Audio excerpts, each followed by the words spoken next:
On a misty morning in February 1542, a young woman in her early 20s practised laying her head on a wooden block in her Tower prison cell. Catherine Howard, fifth wife of Henry VIII, wanted to die with dignity. The next morning she walked to the scaffold on Tower Green, her legs so weak she could barely stand, and lost her head to an executioner's axe. She was far from the only one.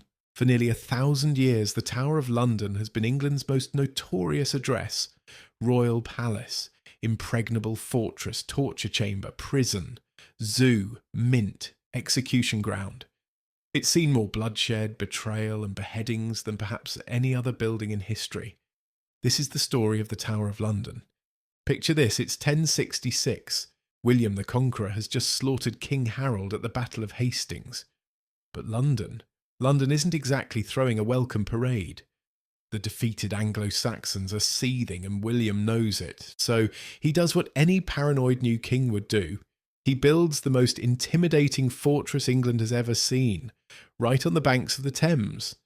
The White Tower, still standing at the Tower's heart today, was designed to absolutely dominate the skyline and crush the spirits of defeated Londoners. Construction took about 20 years. Masons shipped over from Normandy, bringing stone from Caen in France.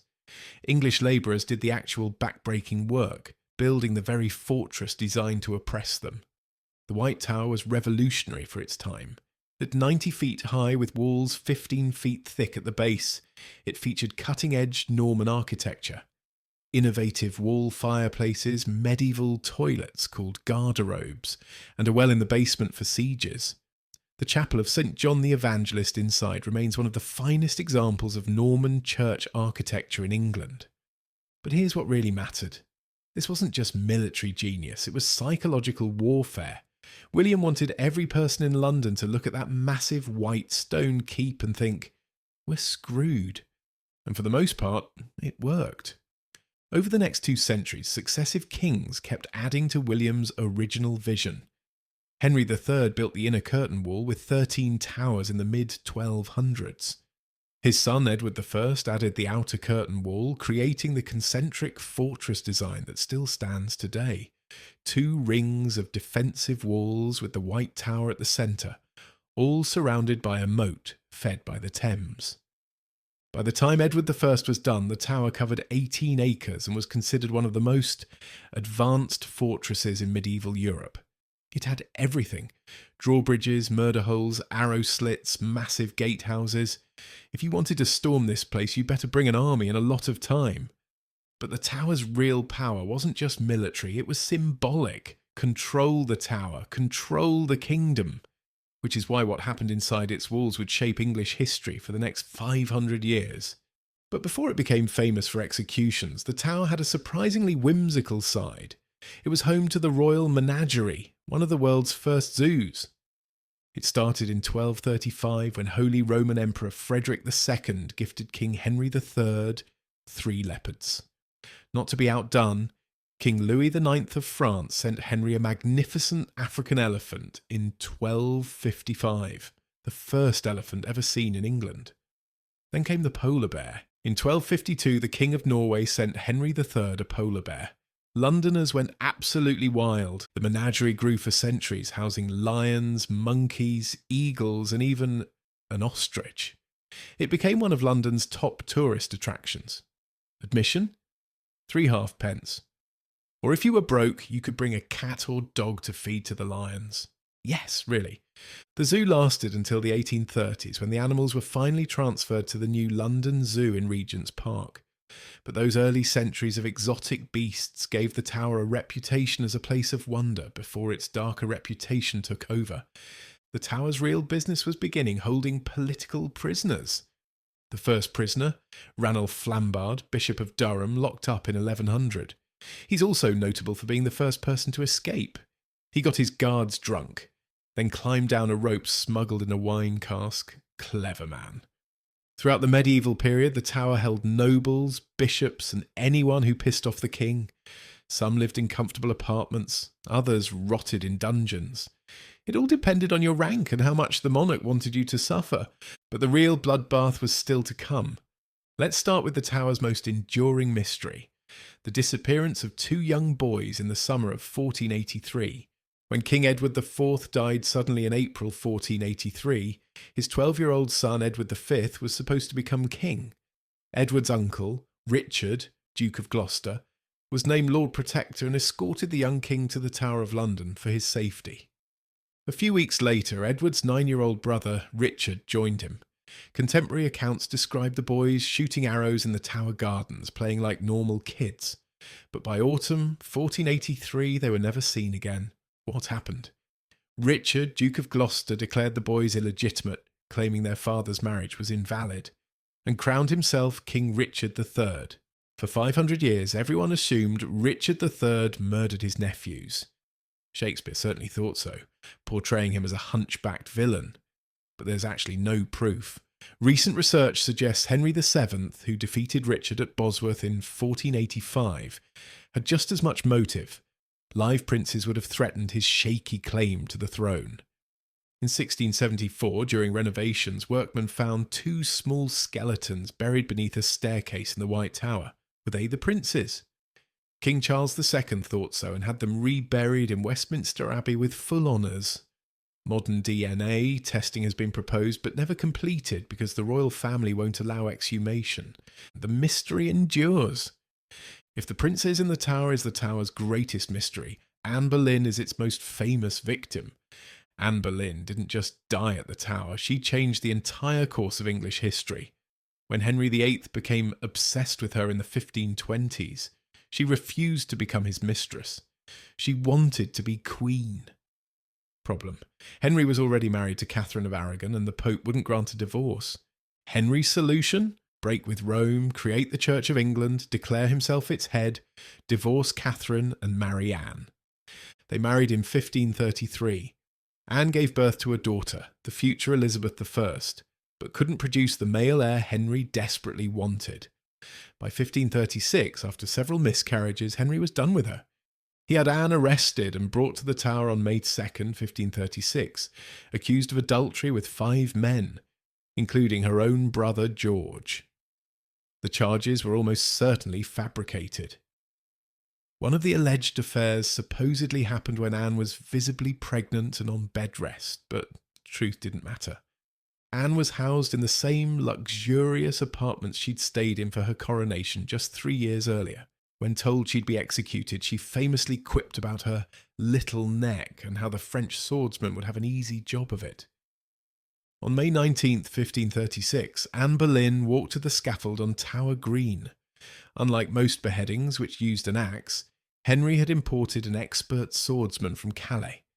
Anne knelt, blindfolded, and the executioner's sword severed her head with one clean stroke. She was buried in an unmarked grave in the chapel of St. Peter ad Vincula, right there in the tower. She was around 35 years old. 11 days later, Henry married Jane Seymour. Catherine Howard's story is even more tragic because she was barely out of childhood. Henry's 5th wife, Catherine, was Anne Boleyn's first cousin. She was likely 18 or 19 when she married the 49-year-old king in 1540. Henry called her his rose without a thorn. He showered her with jewels and land. He was besotted. But Catherine had a past. Before becoming queen, she'd had romantic entanglements with her music teacher Henry Manox and a household servant named Frances Dereham. Worse, as queen, she began secret assignations with Thomas Culpeper, one of Henry's favourite courtiers. Here's where it gets twisted. The meetings were allegedly arranged by Jane Boleyn, Lady Rochford, the widow of Anne Boleyn's executed brother George. Jane would keep watch while Catherine and Culpeper met in back stairwells during the royal progress of summer 1541.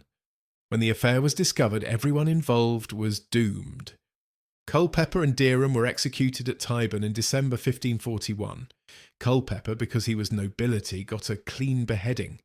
Dereham got the full traitor's death, hanged, drawn and quartered. Their heads were stuck on pikes on London Bridge. On February 10th, 1542, Catherine was brought by boat to the Tower. She passed under London Bridge and would have seen the rotting heads of her supposed lovers. On the evening of February 12th, Catherine was told she'd die the next morning. She asked for the executioner's block to be brought to her room so she could practice laying her head correctly. She wanted to die with dignity. The next morning, February 13th, 1542, Catherine Howard walked to the scaffold on Tower Green. Eyewitness Otwell Johnson reported she was so weak she could barely speak, but she confessed her guilt and prayed for the king's welfare. Then she knelt, laid her head on the block, and was beheaded with an axe. Minutes later, Lady Rochford followed her to the scaffold. Both women were buried in the Chapel of St. Peter at Vincula, near Anne Boleyn. Anne and Catherine weren't the only Tudor victims. Lady Jane Grey, the 9 Days' Queen, was executed at age 16 in 1554 after being used as a pawn in a failed coup. Margaret Pole, Countess of Salisbury, at age 67, was executed in 1541 by a bungling executioner who needed 11 blows to sever her head. She literally ran from the executioner around the scaffold. It was horrific.